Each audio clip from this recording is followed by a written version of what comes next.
As minhas primeiras experiências com o feminismo aconteceram ainda na minha adolescência, quando eu estava no ensino médio. Eu vi uma garota que ela era um pouco destacada na escola e tal. Então, eu via a forma dela de se comportar e eu achava muito legal aquilo dali. E eu via no Facebook também algumas páginas sobre feminismo e eu gostava daquele estilo meio retrô. Naquele tempo, o feminismo tinha ainda um estilo meio retrô. Hoje já está cabelo azul, né? Aquela coisa mais... esteticamente um pouco mais feio. Mas antes, as feministas usavam lacinho vermelho na cabeça, batom vermelho, aquela saia retrô. E eu gostava. Na faculdade, eu também tive contato com algumas feministas. Não foram contatos tão ruins assim. Por exemplo, uma colega minha, ela conseguiu meu emprego no Prevup. E outra, certo dia eu estava na faculdade, e lá é tudo escuro, de noite, e eu não sabia onde era que estava meu ônibus, no momento, e ela percebeu que eu estava um pouco apreensiva, um pouco com medo. E ela usou aquela... É como se fosse um movimento dentro do feminismo, que é vamos juntas.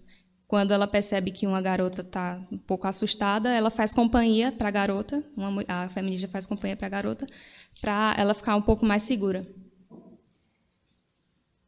Meu contato com o feminismo pessoal foi bom, mas virtualmente foi péssimo.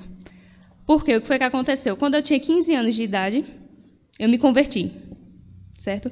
E quando a gente tem a experiência com Cristo, a gente começa a aprender mais dele com a leitura da Bíblia. A gente começa a se interessar mais pelas coisas de Deus. E eu percebia que o que as feministas estavam ensinando estava em desacordo com aquilo que eu estava aprendendo pela leitura da Palavra de Deus.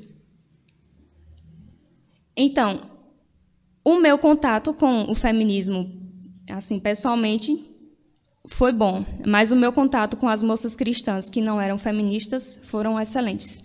Foi um contato excepcional, principalmente porque as mulheres da minha família são mulheres cristãs, e nelas eu vi exemplo de hospitalidade, exemplo de, como é que eu posso dizer, de amor, de carinho, de afeto, de cuidado. Então, se as feministas eram boas, as mulheres cristãs que eu tive contato eram ainda melhores. Então, talvez por isso,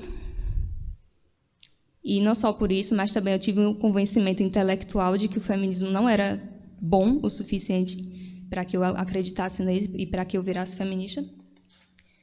Por isso, aí vocês estão vendo a imagem, do lado as feministas e do outro lado o povo cristão.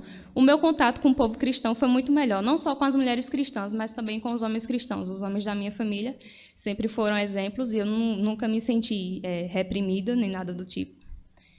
Na verdade, eu me senti uma pessoa privilegiada, até porque no meio de tantos homens, eles meio que me mimaram, né? A filha... Os meus irmãos, ele está rindo aqui, dizem que eu sou a preferida lá de casa, então...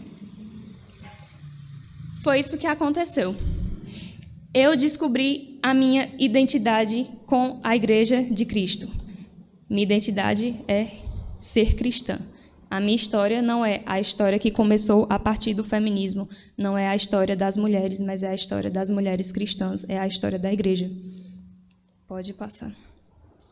Foi aí que eu me encontrei, estudando a história das mulheres que fizeram parte da Igreja. Das mulheres dos patriarcas, vocês estão vendo ali, Rebeca. Das mulheres que participaram da saída do Egito, Joquebede e Miriam, salvando Moisés. De Ruth e de Noemi também. De Maria. Das mulheres que foram martirizadas pelo Império Romano, perseguidas por serem cristãs. Das doutoras da Igreja, Hildegarda de Bingen, Teresa de Ávila,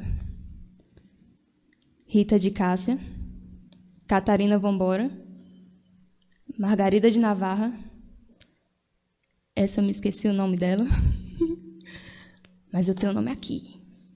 Não vim despreparada. Essas, a partir de Catarina Vambora, que é essa de azul, ali no meio, são as mulheres protestantes. Vocês têm também, na parte de baixo, tem a Princesa Isabel, tem as mulheres que começaram o protestantismo aqui no Brasil também. Tem uma filósofa que eu gosto muito dela e que eu vou usar bastante ela aqui na palestra de hoje, que é Nancy Pierce. E tem minha mãe, que foi o maior exemplo que eu tive de como ser mulher, de como descobrir a feminilidade. Minha mãe foi um exemplo fenomenal. E que, se eu sou cristã hoje, eu devo isso aos meus pais e à minha mãe, principalmente. Então, eu tenho uma causa, que é a causa de Cristo, eu tenho uma luta, que é pela igreja, e eu tenho uma identidade, que é cristã. Por isso que o feminismo, para mim, não é... Como é que eu posso dizer? Eu acho que vocês estão entendendo. Não é, eu já tenho o suficiente, eu não preciso de algo a mais. A igreja já me dá o suficiente para isso. Sim, aí tem Rebeca, lá, Joquebede, Miriam e Ruth. Joquebede, Miriam, Ruth e Noemi, Maria, Irene e Ágape, que são as três que estão ali. Hildegarda, Teresa de Ávila, embaixo, Rita de Cássia, Catarina Vambora, Margarida de Navarra, Ana, Olímpia Morata, que é a de lá, Princesa Isabel, que também foi cristã, que ajudou na libertação da escravidão, Martha Watts, Carlota Kemper, Sara, Nancy Pierce e a minha mãe. Essas são as mulheres que me inspiram. Eu tenho exemplo nelas. Então, eu já falei para vocês os motivos de eu não ser feminista, que foi que eu já encontrei minha identidade no cristianismo, mas eu precisava ainda me convencer intelectualmente de que o feminismo não era para mim. E eu comecei a estudar sobre o feminismo, desde o início, e quando eu comecei a estudar ele, eu percebi que não era apenas um feminismo, eram vários. Esse daí eu trouxe para vocês a luz branca, que a gente olhando, a gente pensa que é branco, só branco, mas quando passa por um prisma, abre esse leque de cores. A mesma coisa é o feminismo. A pessoa olhando de fora pensa que é uma coisa só, mas se você olhar por um prisma, ele mostra as várias faces dele, né? Então, o feminismo, ele teve a primeira onda, que foi o feminismo liberal, a segunda onda, que foi o feminismo socialista, a terceira onda, o feminismo existencialista, a quarta onda, que é o pós-moderno, que é talvez o que vocês têm contato mais hoje em dia, que é o feminismo pós-moderno, que é o que as meninas pintam o cabelo de azul, que elas vão para a marcha das vadias, que é o feminismo negro, o feminismo LGBT, que é o feminismo mais militante que a gente tem hoje, né? E, assim, é sempre difícil você dialogar com a feminista, porque se você parte para a área teórica, para conversar com a feminista pela teoria, explicar para ela essa teoria aqui não está legal. Ela começa a usar a experiência dela, a experiência pessoal dela, para mostrar que, mesmo que a teoria não esteja legal, a experiência dela com o feminismo é boa e, por isso, ela deve continuar com o feminismo. Se você parte pelo lado político, ela pode partir para o lado teórico. As leis que o feminismo criou, você vai comentar sobre as leis, que são leis que podem acabar prejudicando a família e os homens, leis do divórcio, leis da paternidade e maternidade. E elas acabam indo para o lado teórico ou para o lado da experiência. Então, é sempre difícil dialogar com a feminista. Você sempre tem que ver a partir de onde ela tá falando. E também você tem que ter um ponto para poder conversar com ela, a partir de onde você fala e a partir de onde ela está falando com você. Essa é a dificuldade maior de se conversar com qualquer feminista hoje em dia. Pode passar. Então, hoje eu gostaria de apresentar para vocês o ponto, a partir de que ponto eu comecei a analisar o feminismo intelectualmente. Eu não sei se vocês já tentaram fazer um desenho ou uma obra de arte na vida de vocês. Qual foi a dificuldade que vocês sentiram na hora de desenhar? era conseguir chegar no desenho do jeito certo que vocês acham que está. Esse desenho não está legal. Eu vou apagar e vou refazer ele. Essa mão que eu desenhei, quando eu desenho com 4 dedos, fica legal, mas quando eu coloco o 5º dedo, fica um horror. Não é isso?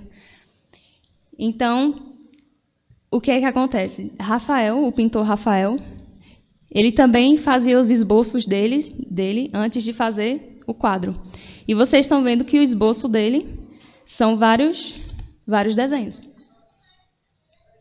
Ali tem a criança olhando para a mãe, tem a criança olhando para o outro lado, tem a criança um pouco mais junta da outra, até que ele consegue chegar na imagem certa que ele deseja.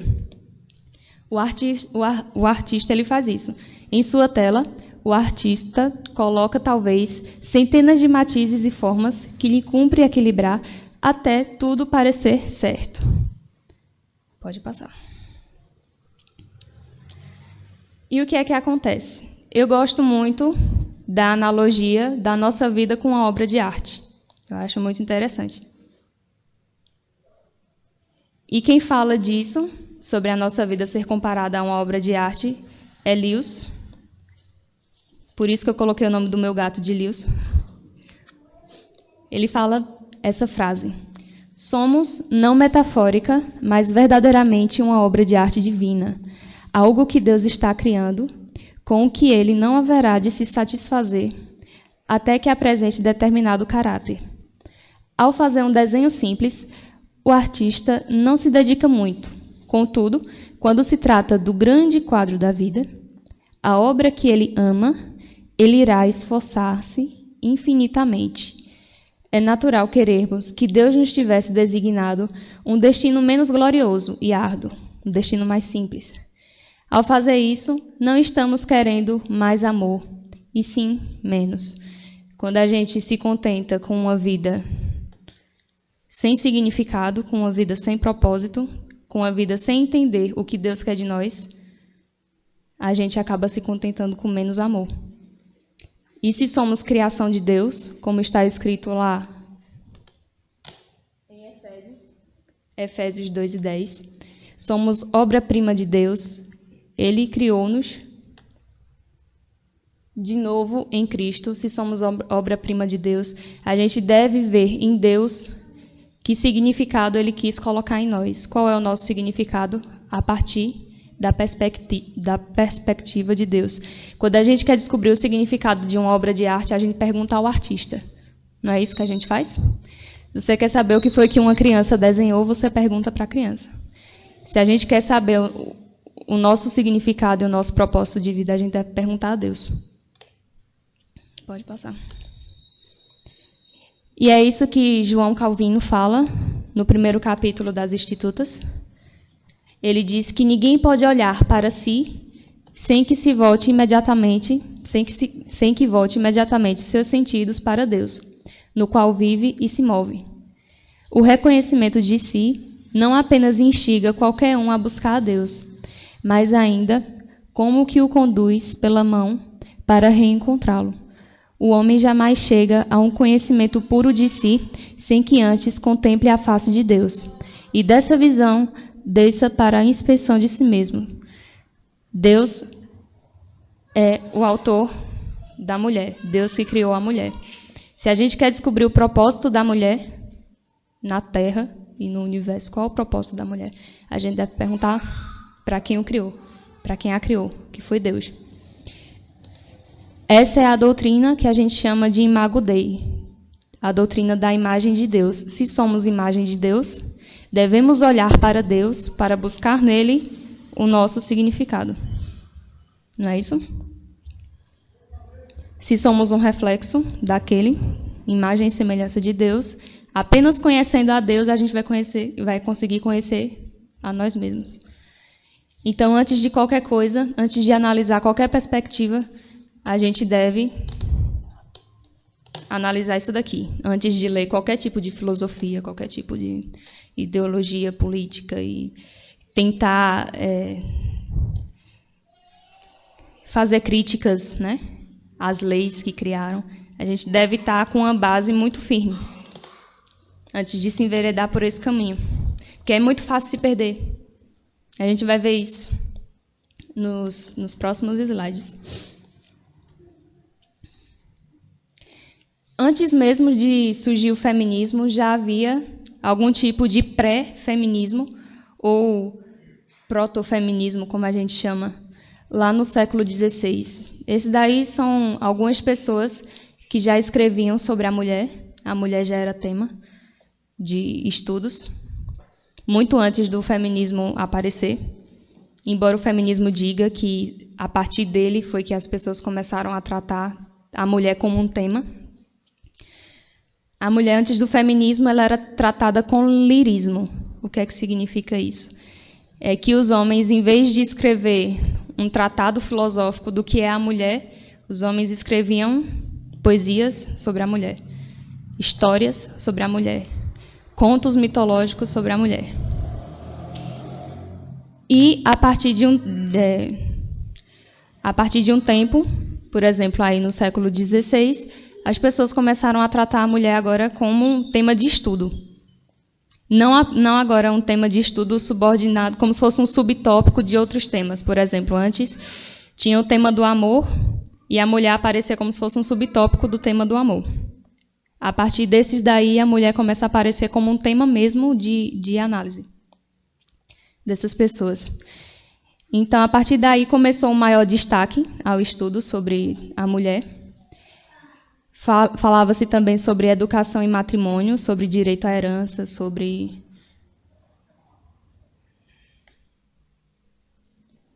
a forma dependente que a mulher vivia também nessa época. Então, já se tratava tudo isso antes do feminismo surgir. E o feminismo, ele teve um lugar e ele teve uma classe social para surgir. Pode passar. O feminismo, ele surgiu ali na região da França, com a Inglaterra e com os Estados Unidos. Foi nessa região geográfica. E ele surgiu numa classe que foi a classe social, classe média para alta. Então, o feminismo não surgiu no meio das mulheres burguesas e não surgiu no meio das escravas. Ele surgiu... Eu falei das burguesas... Era camponesas. Ele não surgiu no meio das camponesas e ele não surgiu no meio das escravas. Ele surgiu no meio das mulheres que eram burguesas, classe média e classe média alta. E o feminismo, ele é fruto de uma secularização do pensamento político. Antes aí da Reforma Protestante, o pensamento político, ele era... Como é que eu posso dizer? Ele era fundamentado em bases religiosas, certo? Então, o rei era rei porque Deus queria. Após a Reforma Protestante, houve algumas batalhas, aí as batalhas dos huguenotes versus católicos, e as pessoas começaram a ver muitas guerras, e elas começaram a dizer que a base religiosa não era tão boa assim, segundo eles, né? A base religiosa não é tão boa para a gente poder falar de política a partir dela. A gente vai ter que criar um outro tipo de base para poder falar a partir dessa base sobre política, que foi uma base secular que eles criaram. A grande questão era em que base se firmará a organização social se a base religiosa foi corrompida, se a base religiosa está em guerra, né? O reino está dividido entre si. O que é que a gente faz agora? Aí começaram a aparecer vários pensadores seculares, né? O feminismo, ele tem suas bases em pensadores que são homens. É engraçado, porque as feministas, elas não querem saber de homem, mas elas tiram todo o arcabouço teórico delas a partir de ideias que vieram de homens. Começou aí com Hobbes, no século XVII, essa secularização do pensamento político. Hobbes dizia que todos os homens eram maus, como vocês podem ver aí. O homem é o lobo do homem. O homem é o lobo do homem. A vida é solitária, é pobre, é sórdida, bruta e curta. Existe um desejo biológico do indivíduo à autopreservação. E para sobreviver, os homens entram em comum acordo de não se matarem, submetendo-se à ordem de um poder absoluto. A base da organização social é a busca por sobrevivência. Para ele, todo mundo era tão ruim que, para poder se organizar, as pessoas entravam em comum acordo de nenhum matar nenhum. Eu não vou matar você, você não me mata. Então, a gente vai se relacionar nesse estilo, nessa tensão e nessa desconfiança. Então, começou, a partir de Hobbes, uma desconfiança do ser humano. Depois, John Locke, século XVII. A vida, a liberdade e a propriedade privada devem ser mantidas. A princípio, todos os indivíduos são iguais e autônomos. Ele já tinha uma visão mais otimista do ser humano, diferente de Hobbes. A ordem social vem de indivíduos entrarem em comum acordo de não arruinar os bens uns dos outros. Então, em vez de matar uns aos outros, agora eles entram em comum acordo para ninguém acabar com a propriedade do outro. A base da organização social é a conveniência. É conveniente você se relacionar com o outro. As relações devem ser reguladas pela lei nos termos de contrato. Todo o poder político tem origem no consentimento da maioria. Nem sempre o poder político ele foi consentimento da maioria, né? Como vocês podem ver pelas monarquias absolutistas, o poder político passava do pai para o filho, do rei para o príncipe. Não era isso que acontecia? Ou então do rei para a princesa, para a rainha, e etc. A base do poder político era familiar. Então, a partir desses contratualistas, a partir de Locke, a base do poder político começou a ser consentimento da maioria. O que a população quiser é o que vai ser. Certo? Pode passar. Depois vem esse carinha aí, Rousseau. Todos são livres até que se obriguem a algo por relações contratuais, que ele também era um contratualista. Vocês têm que fazer acordo. As relações humanas são todas em acordos. Os homens concordam em cooperar para vantagem mútua. Se não há consulta entre eles sobre os termos do contrato, não há obrigação em cumprir. A base da organização social é a liberdade. Então, você é livre até que você se submeta a algum compromisso que você fez. Você é uma pessoa independente e autônoma. Uma pessoa não. Naquela época, eles usavam o termo indivíduo. Você é particularizado. Você é uma coisa só, individual. E você se relaciona na medida que você afirma contratos com as pessoas, na medida em que você faz acordos com elas. Pode passar. E, por fim, mais uma base aí para a política, que foi Stuart Mill. Toda lei, olha só essa ideia é muito errada. Toda lei que causa a máxima felicidade e atenda aos interesses do maior número de pessoas e o mínimo sofrimento é justa. Então, a justiça vem a partir de ela atender os desejos da maioria das pessoas e causar o menos sofrimento. Então, para ele, justo é isso, justiça é isso. Para a gente, justiça é o que está de acordo com o que Deus diz que é certo e o que é errado, né? Para ele, era o que causasse a máxima felicidade, é o que a gente chama de utilitarismo na política. Não deve ser permitido ao escândalo legislar contra comportamentos e atitudes privadas.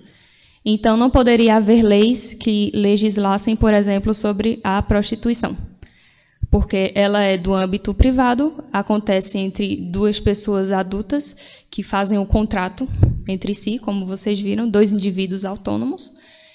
E, se é uma coisa privada, você não pode criar leis que impeçam esse tipo de coisa.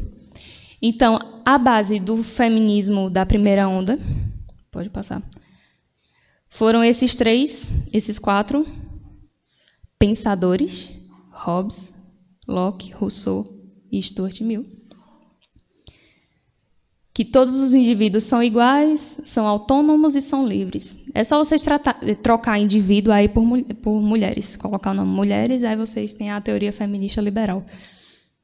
As relações humanas devem ser contratuais, estabelecidas para se manter a vida, a propriedade e a liberdade. Esses contratos e leis devem atender aos interesses do maior número de pessoas e causar o mínimo sofrimento para serem justos. Aí pronto. Depois que teve a secularização do pensamento político, que se acabaram a base religiosa para a política e se tornou uma base secular para a política, foi que foi possível surgir a primeira onda do feminismo.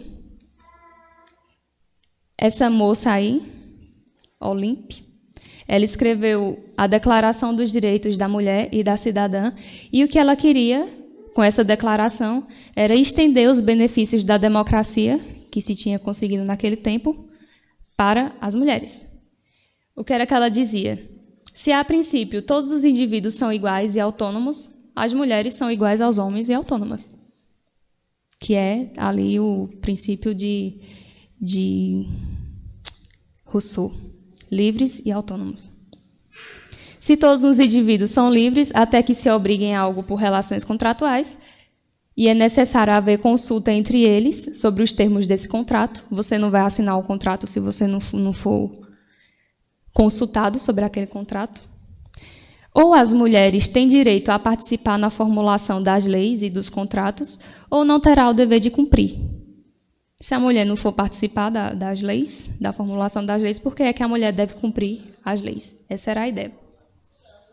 Que partiu da ideia de John Locke, Rousseau, Hobbes e Stuart Mill. Se todo poder político tem origem no consentimento da maioria da população, que é o que a gente chama de democracia hoje em dia, né? As pessoas elegerem os seus representantes, e as mulheres não participarem nas tomadas de decisões políticas por meio do voto, elas não terão o dever de submeter-se a nenhum poder.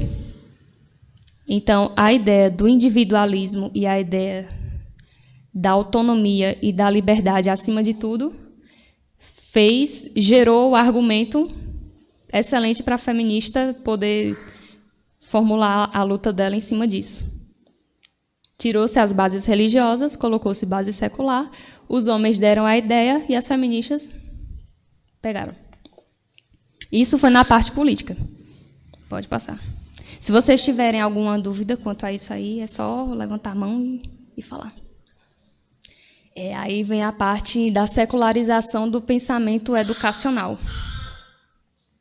Começou com esse carinha aí, Descartes. O que foi que ele fez? Ele basicamente dividiu o pensamento humano em duas áreas.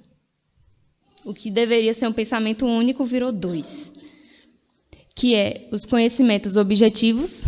Você tem um tipo de conhecimento que é objetivo e você tem um tipo de conhecimento que é subjetivo. Todo conhecimento que você pode escrever ele em fórmulas racionais é um conhecimento objetivo. E tudo aquilo que você não pode dar essa fórmula racional é subjetivo. Então, tem as coisas que servem para o público, são as coisas objetivas. As coisas que não servem para o público, que são as coisas particulares, são subjetivas. A religião estaria enquadrada em qual desses dois? As particulares, né? Então, a religião não servia para o público. A religião não servia para formular uma ideia educacional. A religião não servia para formular uma ideia política. Os conhecimentos válidos são adquiridos por métodos puramente racionais. E para ele a razão era autônoma, né? A razão que tudo pode, absoluta em poder. Então ela era que formulava os conhecimentos que eram válidos. É preciso reavaliar todo o conhecimento produzido anteriormente e reformulá-lo a partir de bases racionais. Então, todos os séculos anteriores, toda a produção cultural e científica deveria ser descartada, Descartes, deveria ser descartada, trocadilho horrível, mas... e ser reformulada a partir de bases racionais. Para ele, a razão era o que deveria guiar a instrução escolar, a instrução das crianças, por exemplo. Pode passar. Penso, logo existe. Penso, né? O intelecto, a razão racional. Até a própria existência vem a partir da razão. É complicado. o coitado do Newton, que ele nem quis, mas acabou gerando muita coisa, que Newton analisava o mundo a partir das leis físicas, né, que ele formulava. E ele enxergava o mundo como se fosse uma máquina, e a gente fazia parte desse mecanismo, dessa máquina. Então, pelo método científico e pela razão, a gente poderia aprender como é que funciona as engrenagens dessa máquina para poder manipular essa máquina. Então, o método científico aí começou a ter um valor maior. Aí, em seguida, vem esse Bacon, que ele tinha um certo otimismo relacionado à ciência. A ciência é benéfica e trará sempre o progresso. Isso foi antes das guerras mundiais, né, que a gente teve aí, antes das bombas atômicas. Ele não tinha noção até que ponto a ciência poderia chegar, né? Então, ele tinha esse otimismo muito grande relacionado à ciência. Então, nessa época, o que era que se tinha? Cientificismo, fé no progresso que a ciência poderia trazer, e racionalismo, fé na razão, que a razão poderia resolver todos os problemas. Aí veio esta mulher, de novo, a base do feminismo é a partir de homens, de pensamentos de homens, a Mary Wollstonecraft, que ela tinha percebido, no período dela, que as mulheres elas estavam muito acomodadas. Para ela era isso, que as mulheres estavam se importando muito com o casamento, então elas se importavam muito com a aparência, com decoração de casa, com não sei o quê. E ela dizia que as mulheres estavam se tornando supérfluas por conta disso e que a única forma de fazer as mulheres se libertarem dessa superficialidade seria dando uma educação racionalista e uma educação cientificista para as mulheres. As mulheres devem ser educadas para que haja uma associação entre iguais. Deve ser exigido das mulheres mais que superficialidades e aparência. E ela escreveu essa reivindicação dos direitos da mulher. Os problemas das mulheres podem ser resolvidos por vias racionais, através da disseminação do conhecimento, por meio da instrução escolar. Então, a escola e a instrução escolar deveria ser aberta a todas as mulheres. O que diferencia homens e mulheres se sustenta na cultura e na educação que elas recebem. A diferença da mulher está na educação que ela recebeu. O homem recebeu um tipo de educação, a mulher recebeu outro. Por isso que homens e mulheres são diferentes, na visão dela, né? Hoje a gente tem estudos que falam que não só a anatomia feminina e masculina são diferentes, mas até também o próprio cérebro. Biologicamente, as mulheres e os homens são diferentes. E para ela, era a partir dessa educação que as mulheres poderiam se libertar. Porque mesmo que as mulheres conseguissem o voto, o poder do costume era muito grande. Se elas tivessem que votar a favor do divórcio, elas não iriam votar a favor do divórcio. Por quê? Porque o costume daquela época dizia que o divórcio era errado. Então, elas iam votar contra. Mesmo que elas pudessem votar, elas iriam votar contra. Então, ela começa a usar, ela quer que se use a educação como uma forma de engenharia social para fazer com que as mulheres mudem a concepção e o comportamento e os costumes. Está dando para entender a relação da educação e política? E hoje é diferente. Hoje é a mesma coisa. É pior ainda, né? Se bem que só vai dar tempo hoje de eu falar da primeira onda, mas se vocês quiserem, depois eu trago mais, o restante. Infelizmente, só vai dar para falar da primeira. E hoje realmente é pior, porque, por exemplo, eu estudo licenciatura em Química, que é para eu ser professora, e lá em Fundamentos da Educação, o professor falou para a gente que a gente não tem que apenas ensinar Química, a gente tem que ensinar o aluno a militar, a ser um cidadão. Né? Então, a gente tem que incutir nos nossos alunos formas de pensar, que são formas políticas, né? Usar a escola como meio de engenharia social. Os pais não sabem educar e as mulheres não sabem julgar o que é melhor para si. Então, esse negócio de educação domiciliar, para feminista, não funciona. Porque a educação domiciliar, embora seja educação, que deveria ser o que elas desejam, né? Ela não quer que as mulheres se eduquem. Por que a educação domiciliar não serve? Porque seria uma forma de educação que perpetuaria os costumes tradicionais. Então, tem que ser a escola. Escolarização universalizada. Todo mundo tem que ir para a escola para lá aprender a ser da forma certa. E, por fim, na economia, o que foi que aconteceu? Na economia, nós temos Adam Smith, que ele defende a livre troca de bens, que o mercado produz o que as pessoas querem. O mercado nunca vai produzir o que as pessoas não querem, porque ele não quer ter prejuízo. Ele vai produzir o que as pessoas querem consumir. A troca deve ser livre, ninguém deve interferir nas trocas. Se eu quero trocar uma galinha por um sapato, o Estado não tem nada a ver com isso, né? E ganha a competição quem for melhor qualificado. Numa empresa, por exemplo, competição entre produtos de limpeza, vai ficar no mercado o produto de limpeza que for melhor, que souber competir.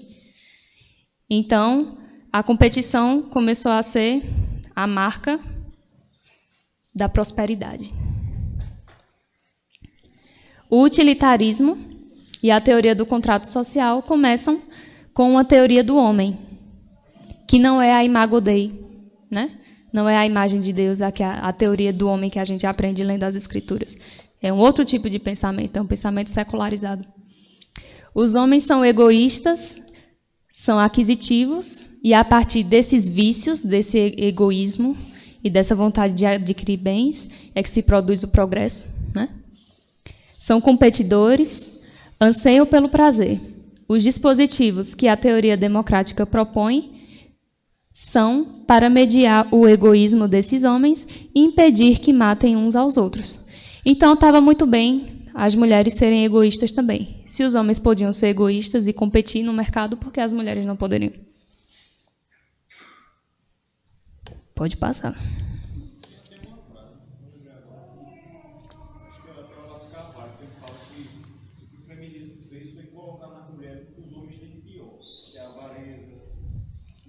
Nesse aspecto.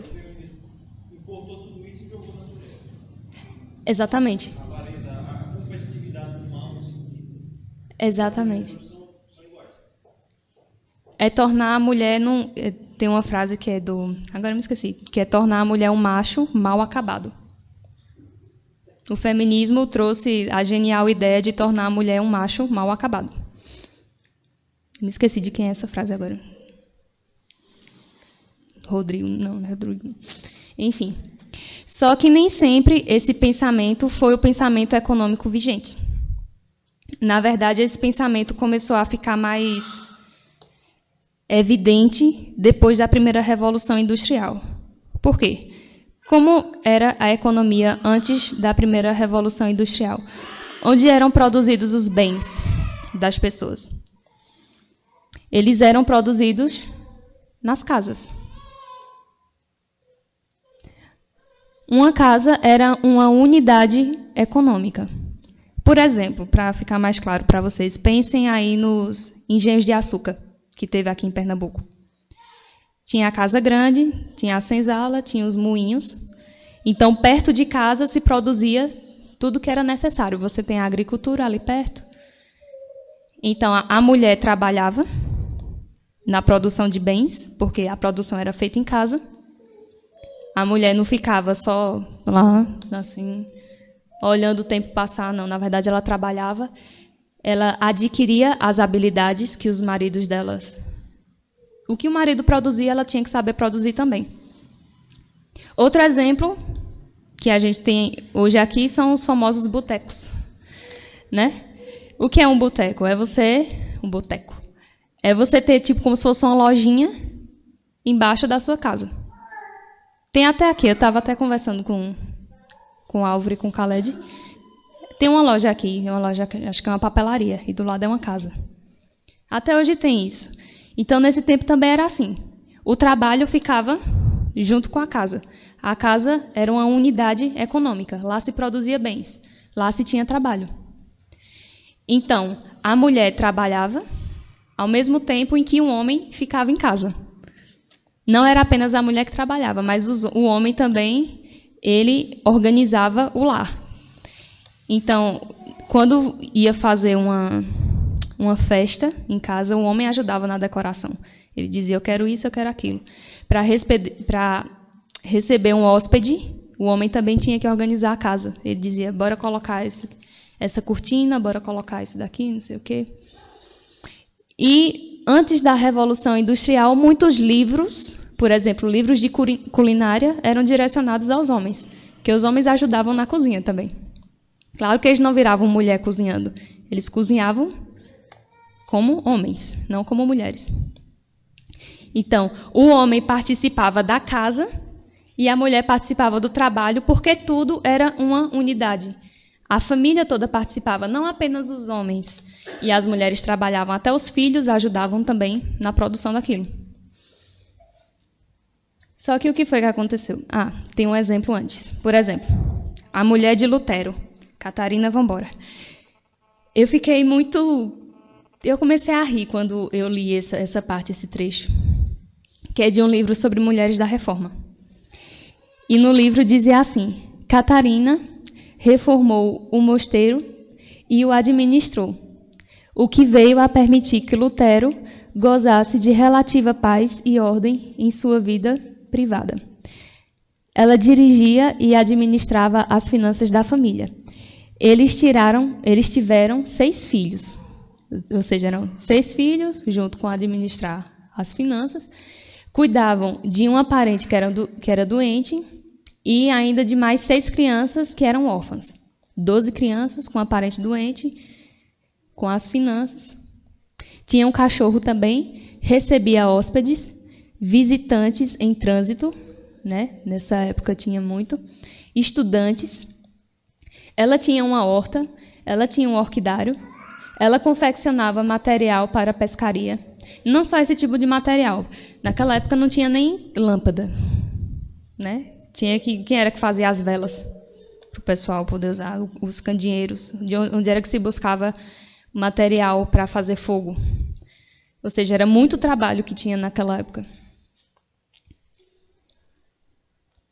Para a pescaria. E acabaram posteriormente adquirindo uma pequena fazenda, onde criavam gado, galinhas e fabricavam cerveja. Ela também gostava de ler e de bordar. Levantava às 4 da madrugada para dar conta de suas muitas responsabilidades. Era por isso, inclusive, que Lutero chamava ela da estrela da manhã, né? A estrela d'alva. Que ela era a primeira da casa a se acordar para poder fazer todos os serviços que ela tinha que fazer. Então, você dizer que a mulher não trabalhava antes do feminismo chega a ser engraçado.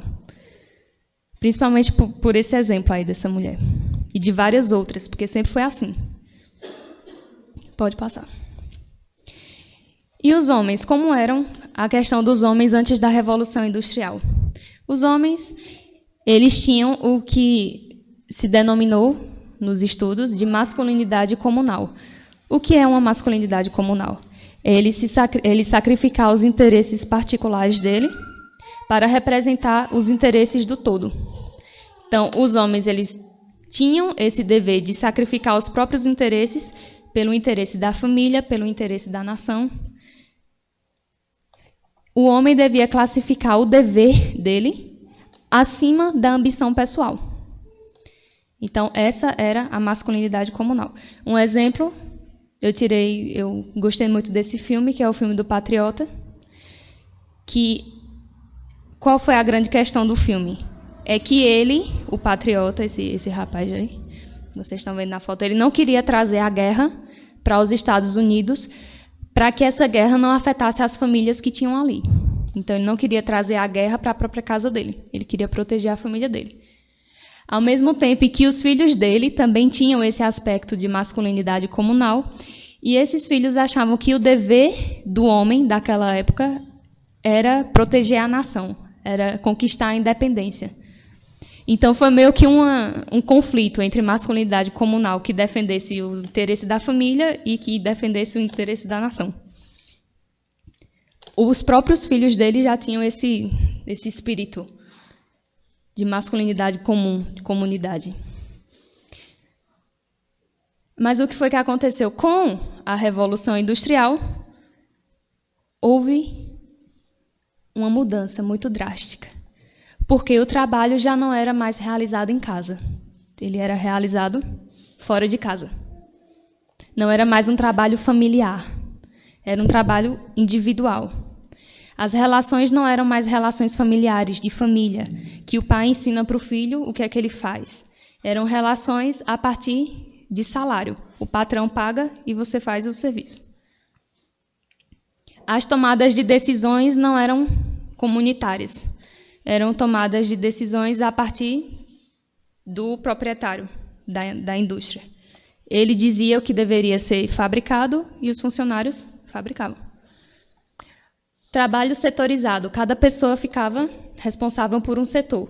Não era um trabalho como era na unidade econômica da casa, que todo mundo participava na produção de uma coisa.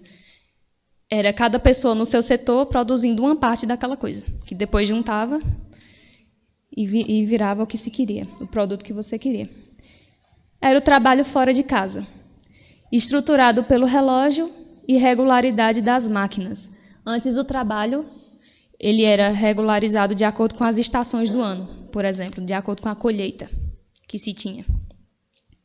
E agora, o trabalho ele era regularizado pelo relógio, pelo tempo do relógio, não pelo tempo da natureza, e pela regularidade das máquinas, as máquinas que operavam.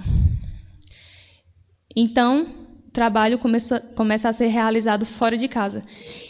E, no primeiro período, as mulheres e as crianças também estavam no meio das indústrias. Até por conta dessa mentalidade deles de que o trabalho deveria ser familiar, então levava a esposa, levava filho e ia marido junto. Ia todo mundo. Só que as condições de trabalho não eram boas, não eram adequadas. Então, decidiu-se que as mulheres não deveriam ficar naquelas condições de trabalho e que elas deveriam ficar em casa. Então, a economia foi agora dividida na parte particular, que é a casa, virou-se um gueto, uma bolha, a casa, que nenhum freguês mais entrava na casa, como acontecia antigamente. Nenhuma pessoa de fora entrava, só entrava se fosse amigo, visitante, alguma coisa assim. E, para sair, quem saía era o homem, para poder ir para esses lugares, que não tinham segurança nenhuma. Então, antes, a economia, como era uma unidade familiar, o homem ficava em casa e a mulher trabalhava junto com o homem. Agora o homem começa a sair de casa. Vai para fora e só volta de noite, né? Enquanto a mulher tem que ficar no seu lar para poder cuidar. Pode passar. E o que foi que aconteceu? Os homens, eles começaram a absorver aquela filosofia lá do Adam Smith de que as pessoas são competitivas, né? De que é o egoísmo que vai produzir riquezas. E começaram a ficar ausentes do lar.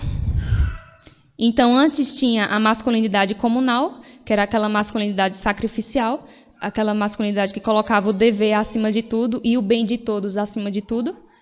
E agora nós temos uma masculinidade que é um pouco mais egoísta. Um pouco não, talvez totalmente egoísta, por conta de filosofias econômicas.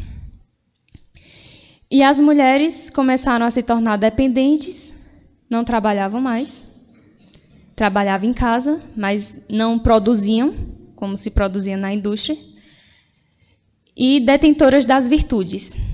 Se os homens eram os detentores dos vícios, as mulheres agora ficavam em casa protegidas do mercado tirânico, e como elas estavam protegidas de todas as influências malignas do mercado, elas começaram a ser vistas como a detentora das virtudes, né?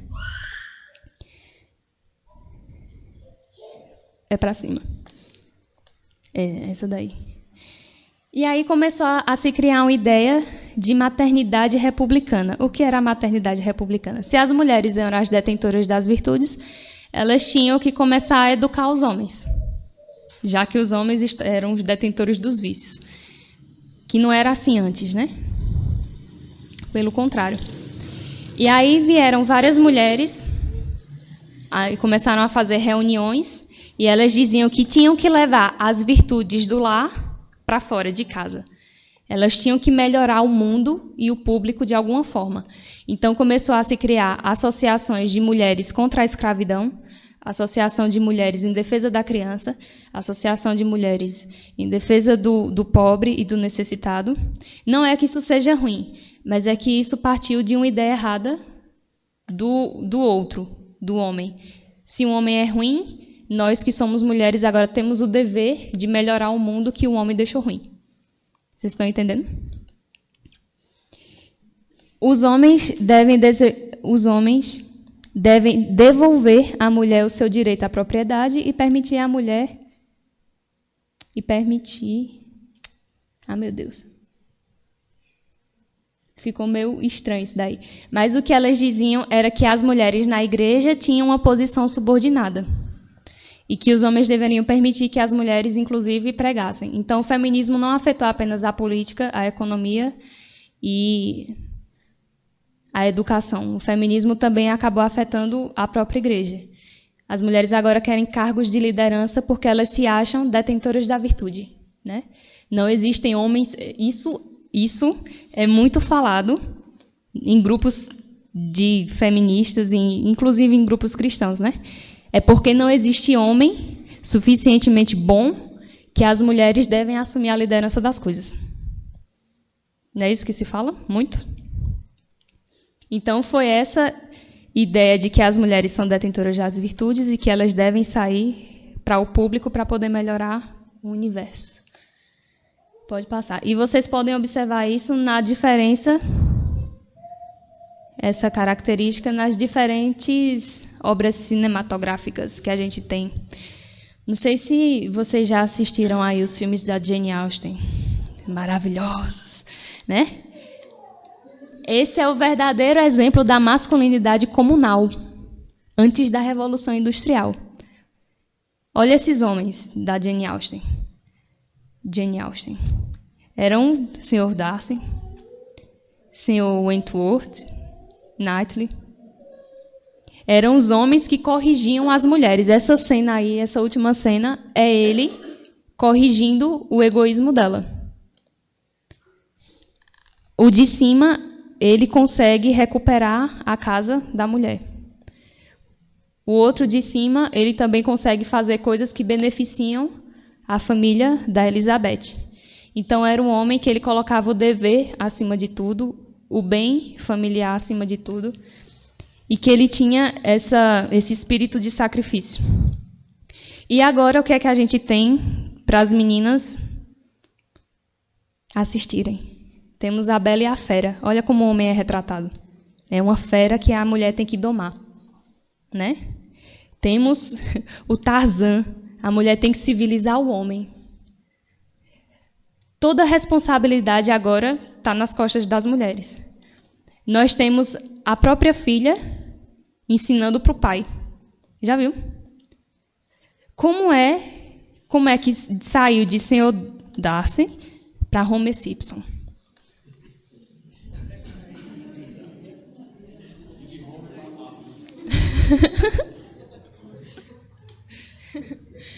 A que ponto nós chegamos? Que a mulher agora tem que sair de casa para ir buscar o marido no bar, né? Os homens não ficam mais em casa. Se vocês passarem na Praça de Lajedo, na Praça da Prefeitura de Lajedo, vocês vão ver um bocado de homem jogando, homem bebendo, enfim. Cadê a família desses homens? Porque eles não vão para casa para tomar conta da família. E a mulher, será que a mulher é tão boa assim também? Será que a mulher não tem pecado nenhum? O feminismo está aí para mostrar que tem, bastante. Né? Mulher que aborta. Já viu? É complicado. Pode passar.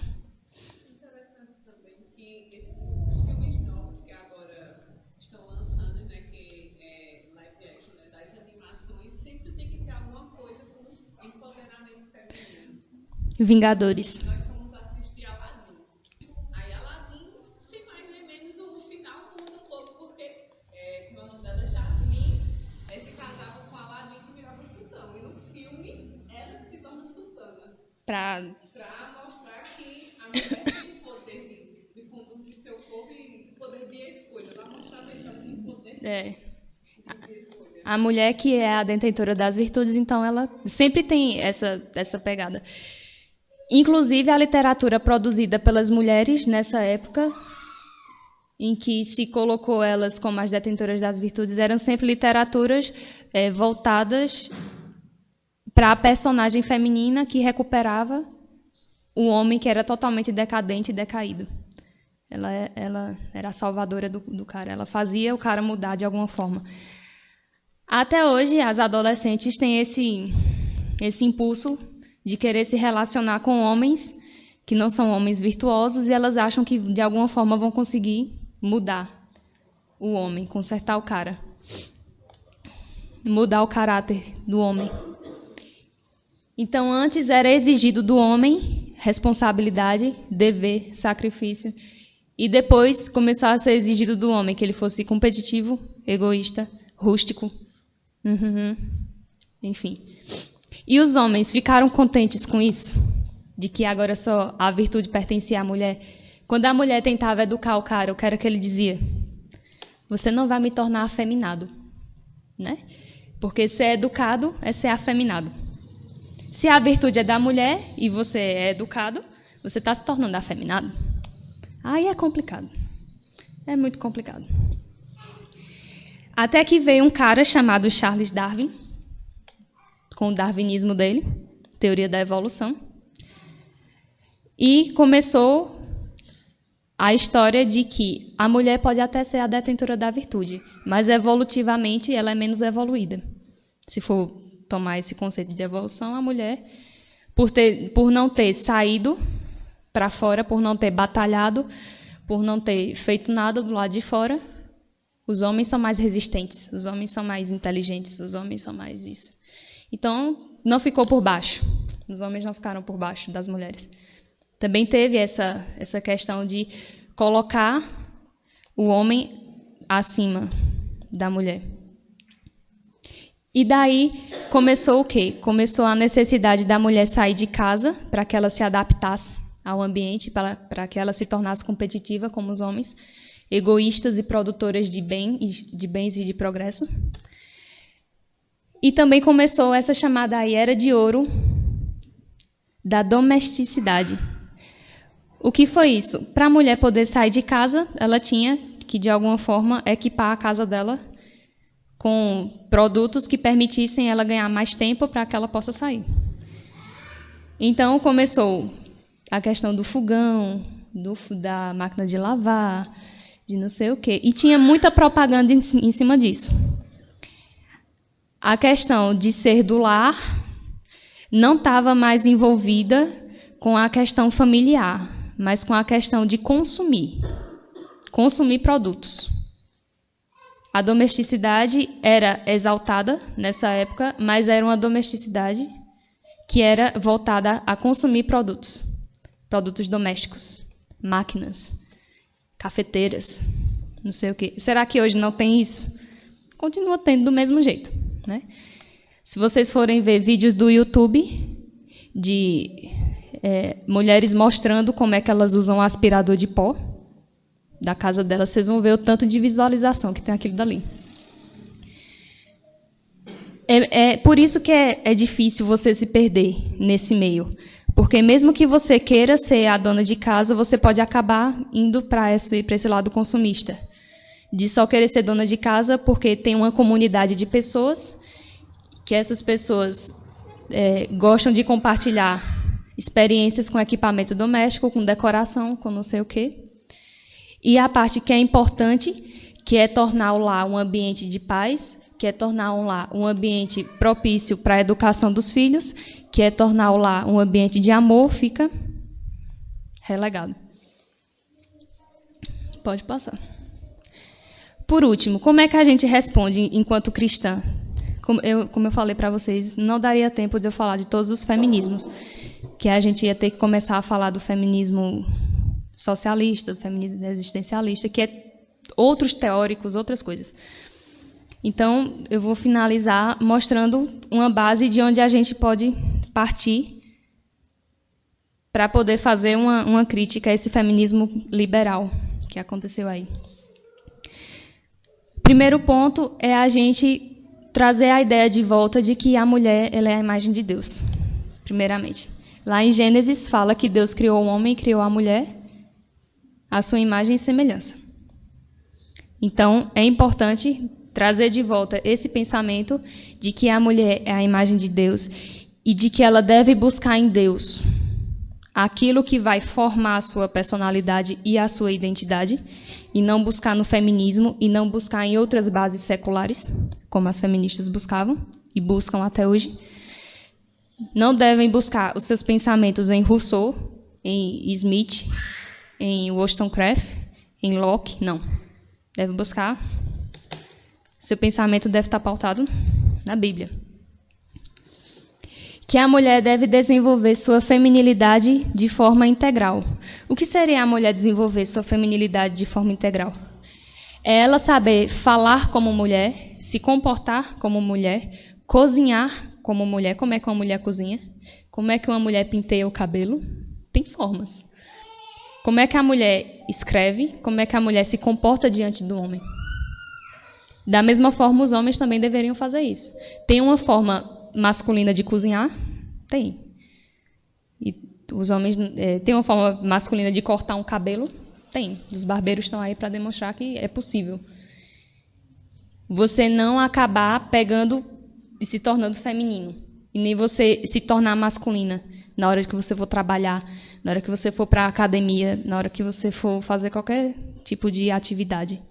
Você deve desenvolver sua feminilidade através das práticas de atividades.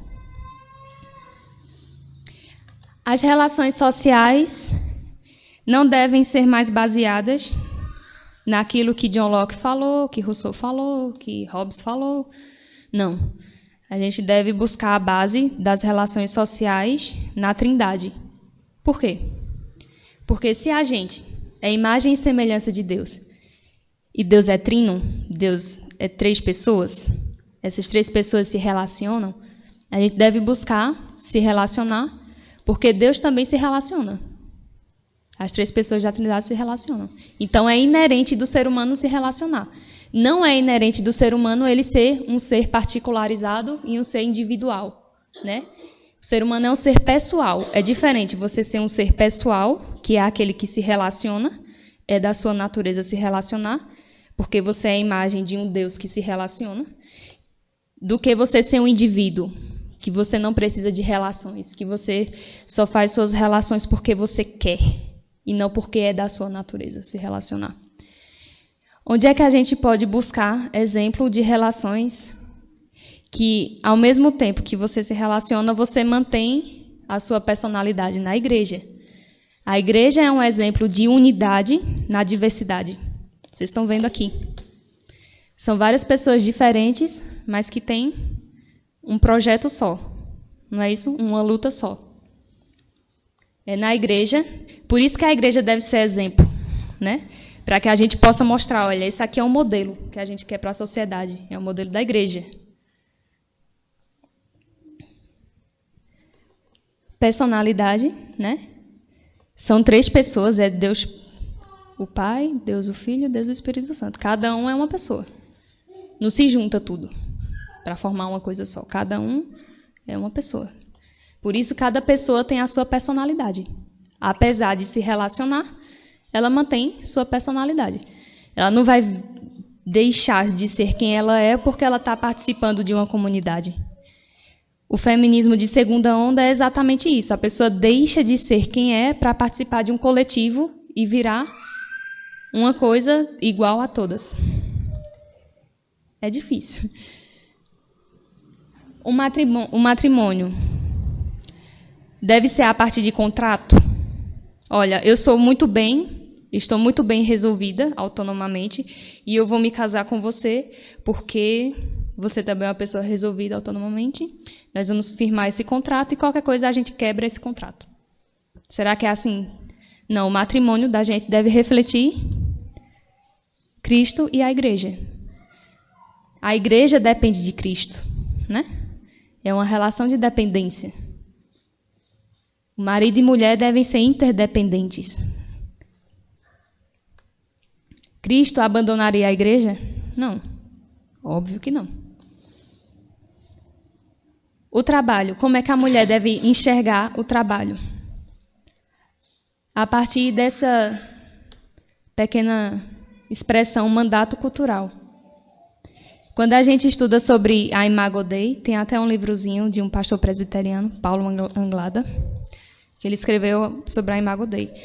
E lá ele fala que quando Deus criou o ser humano, Deus deu 3 mandatos para o ser humano, que foi um mandato religioso.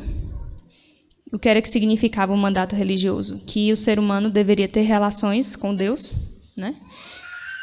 Deus descansou no 7º dia, então o homem também deveria tirar um tempo, não só um tempo, toda a vida do ser humano deve ser entregue a Deus, né? Não é só, mas ele deveria especificar um tempo dele para essa relação com Deus.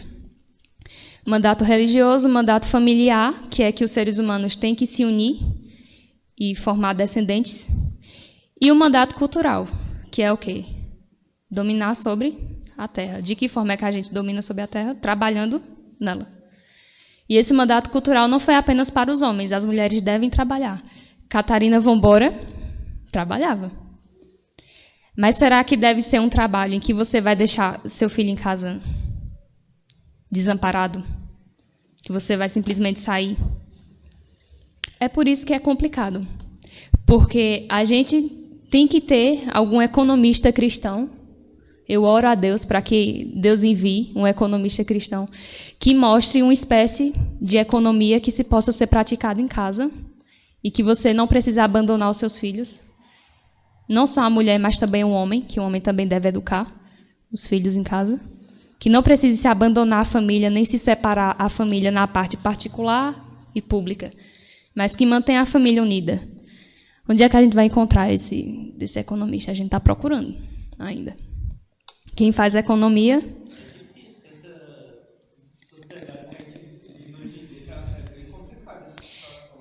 Mas eu sou otimista. Sabe por quê? Porque a igreja ela já enfrentou invasão bárbara. E ela conseguiu se reerguer e construir a civilização ocidental. Então, eu sou otimista e eu tenho fé que vai surgir essa pessoa, não só esse economista, mas o político, né, que a gente está à procura também de um político que faça uma política a partir de base cristã e não base secular.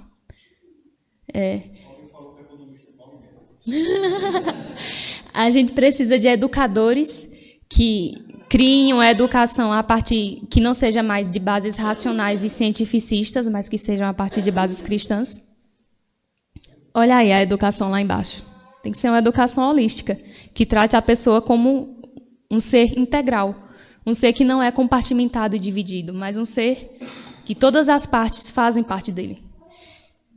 Que seja um trabalho intelectual e moral e que lembre do chamado vocacional de cada um. A educação tem que ser essa. A domesticidade, a gente tem que deixar essas práticas de a domesticidade ser apenas acessórios do lar e consumo, para que a nossa casa e o nosso lar sejam um lugar de descanso, um lugar de formação humana, um lugar para a hospitalidade. O cristão, ele é hospitaleiro, certo? Desde o início, os cristãos são hospitaleiros. E tem que refletir a morada celeste. Jesus disse que ele ia fazer morada. Será que a morada de Jesus é no escritório? Jesus Cristo está preparando um escritório para a gente? Não, né? Ele está preparando realmente uma morada. Nossa casa deve refletir essa morada celeste.